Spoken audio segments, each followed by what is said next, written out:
Well, whenever a family or entire community is in need, they're there to help. Whether it's a fire or natural disaster, the Hawaii Red Cross has aided so many residents, and the group is celebrating its 100th year.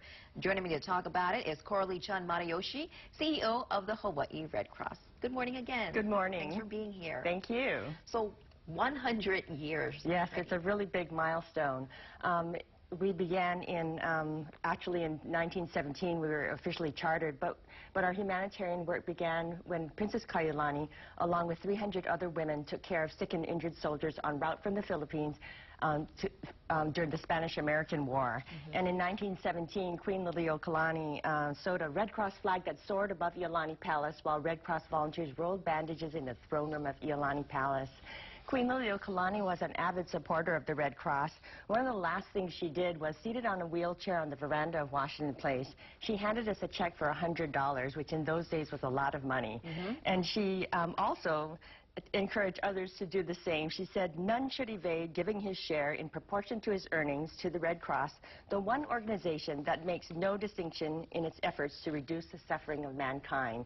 There were 16,000 people that joined the American Red Cross that day. That's 1/3 of the population of Oahu, I'm sorry. And during Pearl Harbor, when it was bombed, we became the only chapter in the whole United States that had ever operated in a combat zone. And a lot of notable faces from Hawaii have helped the Red Cross. Yes, actually, Duke Kahanamoku, when the 1916 Olympics was canceled, he traveled across America with other American swimmers to raise money for the Red Cross during exhibitions all across America. He even knitted sweaters for the war because his mother was a Red Cross volunteer, and so was his wife.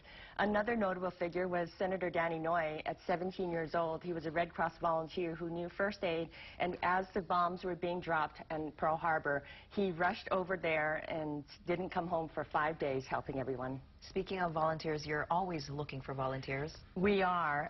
Go to our website at hawaiiredcross.org. And if you want to learn more about our history and events and share your own Red Cross story, go to redcross.org/hawaii/100. Thank you, and happy birthday to the Red Cross. Thank you.